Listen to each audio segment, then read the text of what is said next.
Today, we continue our Hyrox Better series. We're jumping into the rower and the farmer carries. Come run with me.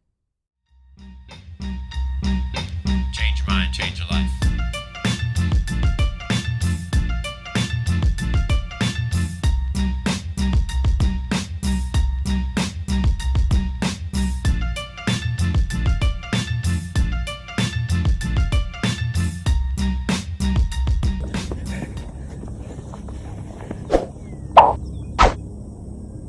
All right, guys, so today we're going to continue our series on Hyrox, how to Hyrox just a little bit better. We've already covered 4 of the very first movements. Now we're going to jump into the back half of the race. Now, for me, I feel like this is really when the race starts. So if you can manage your energy system in the first 4 events and try not to go out too hot, you've heard me say it before, you're not going to win it on the skier. You're not going to win it on the sled push, but you can definitely lose it.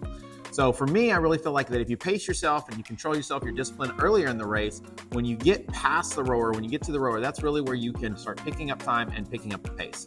But it's important to understand with the rower, specifically how to be more efficient, how to get through it as quickly as you can without blowing yourself up. Same thing with the farmer carries. So we're gonna go through some techniques because I feel like the rower is one of those things that's definitely an efficiency thing. And I like to think of it a lot like running in that the more efficient you are, the faster you can go with less effort. All right, guys, so the rower is really a simple thing, but it's all about form, okay? A couple things to make note of is the dampener. The dampener is gonna go from 0 up to 10. I see this happen all the time. People will come up here and they will crank this dampener all the way up to 10 because they seem to think that for some reason that's gonna make them go faster. Realistically, it's just gonna make you work harder and probably gas you out. So you really wanna be probably somewhere between 4 and 7, just depending kind of on your weight, your strength. But the thing is you gotta be efficient. There's no reason to be up there at 10. And in Hyrox, you can change that dampener one time.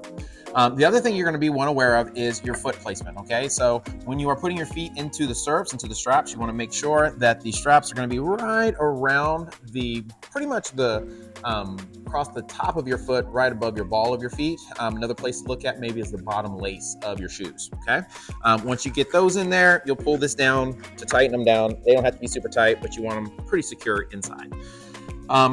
Important is going to be the handle. So where your hands are in reference to the actual handle itself. You don't want to be too far in. You don't need to be super far out. You want to be kind of toward the edges and you don't need to be gripping it too tight, right? You never want to do, just like in running, you don't want to squeeze your hands. You want to stay fairly relaxed. So you want to have a decent grip on the handle and make sure you're just not squeezing it tight, all right? So the key for this movement is first in your posture. So how upright are you, okay? So we don't want to be starting leaning back. So we don't want to be pulling leaning back. And we also don't want to be leaning too far forward, okay? Because then that's going to kind of cramp us on our push, right? So the main thing about the rower is push. Say, I want to push. Good, all right. Now, it's real simple. We start with pushing with our legs. The legs are the largest muscle group in our body. We want to make sure we're using those. So we go legs, back, arms, and then we reverse it on the way back in. We go arms, back, legs. So it's legs, back, arms, arms, back, legs. Legs, back, arms, arms, back, legs, all right? So remember, we're not trying to lean in. We're basically staying upright. So probably on your lean, what you want to think about is about 5 degrees forward, 5 degrees back. You think about a clock, 1 o'clock, 11 o'clock, okay? So you don't need to be going back too far and you don't need to be going too far ahead, right? So it's push, arms, back, legs, arms, back, legs, arms, back, legs, all right? And the goal is to try to generate that power through the legs. So the rower is very much a pushing motion. So one of the things that can really help you is understanding the screen as well, right? So you have your different displays and units you can utilize. So by pressing this display, you can really change the way this screen looks. So you can kind of race yourself. You can also see what your watts are.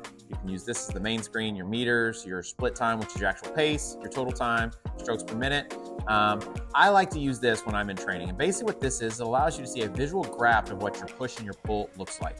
So as you are moving this chain in and out, you see you're getting this like kind of in position going, right?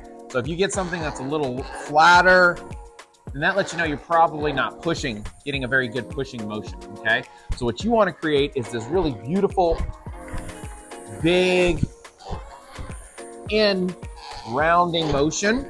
And that's really going to help you see visually what your actual row looks like, okay? So we want to create this really big in motion over and over and over again. And while you're doing your slow, now I really suggest that you do really long, nice, easy sessions where just like you would do for your easy conversation pace run, where you're doing like 10, 15, 20, 30 minutes, something like that. And then that allows you to really work on the form, keeping that heart rate down, and you can be very, very consistent, okay? So spending a little bit of time on it is gonna make a world of difference. Plus, the rower is very low impact. So this is what I like to call, it's one of those free aerobic fitness things, right? So skiing, rowing, swimming, cycling, those are non-load bearing on your joints, on your hips, stuff like that, your knees. So you can get a lot of great free fitness without worrying about, is it going to impact your body very much, right? So doing slow interval sets, long sets on this thing where you can just really work on getting that in, right? Where you can really work on your strokes per minute. Now your strokes per minute will a lot of times be up in the right corner. There's different displays where it might be in a different place, right? So down here, it's down here on the left. And that's basically how fast you're going in and out. This is something you definitely want to be watching, because if this is too high, so if you're doing say 40 strokes per minute or 50 strokes per minute, then you're probably being very inefficient. So you always want to think this number, especially on your low, easy one, probably keep it under 25. If you're really trying to push and trying to go fast, maybe 30, 35 at the max. I probably wouldn't even do that fast. So learning to get this down is really going to help you in your overall efficiency, right? So while you're doing those low, easy impacts, longer duration rows, I make that suggestion. When you're pushing out, you're ending with your pull and you're getting that catch. Think you're out on one, you're coming in 2, 3, 4, out on one, coming in 2, 3, 4. So it takes you 1 second to come out, maybe 3 to 4 seconds to come back. And that'll really help you get into a rhythm to lower that strokes per minute. So if you take all these techniques into account, you really practice this, there is no doubt in my mind, you will crush your next row at your next Hyrox. All right, guys, now for the farmer carries. Now, here's the deal. Farmer carries are pretty cut and dry. I don't think I've ever seen anybody really struggle with the farmer carries. And so for this particular movement, you really just need to do farmer carries. I would make the suggestion, do heavier weight than what you're going to be using for the event. So for ladies, I think it's around 44 pounds. So maybe move up to the men's weights. I believe the men's like around 53 pounds. So men maybe move up to that pro weight. But it really is going to come down to learning how to grip and rip it, right? So that means running, and don't put them down if you can help it, right? So practice is really what's gonna come down to. You can do slow movements where you're walking with it. For me, I feel like it's not about the grip as much as it's about moving as fast as I can. But for most people, it comes down to the grip, holding onto it. So learning how to hold on, learning how to do like just dead hang from a bar, things that are going to really help grip your grip strength. So doing rope climbs, things like that will really help you with the farmer carries. But honestly, it's just going to come down to this. You need to do some farmer carries. And there's not really a wrong or right way to do it. You just got to do it. So get out there. Don't walk with them. Run with them. Say that. Don't walk, run. Don't walk, run. And if you do that, before you know it, when you're at Hyrox, you'll be crushing it. You'll be done in a minute. And you'll be moving on to the last two events, the lunges and the, what are they called? Wall balls? Yeah. They always fry my brain, so I forget the name of them. All right, guys, that is it for today's video. I hope you got something out of it. I hope you enjoyed it. If you did, give us a thumbs up. Also, don't forget to share, like, subscribe, do all that great stuff that you should have already done, but you probably haven't, because for some reason, 90% of our watchers, the people who watch our show, our channel, don't subscribe. So if that's you, it's okay. Just hit the little button. Just take your finger, just pop, slap it down. Just bam, just like that. Do that 2 times, right? So guys, thank you again. Always when you come in, we really do appreciate it. Hyrox is coming up. We're going to be in Dallas here in just a few weeks. So if you are planning to be in Hyrox Dallas, come find us. The entire Running with James crew will be out there racing. So come find us, say hello, take a pictures with us or what have you. Give us a high five. Let us know you listen. We love to see people who watch and share the community, because that's what it's all about, growing the community. So remember, guys, when you change your mind, you change your life. Get out there, get training, and enjoy your time doing it.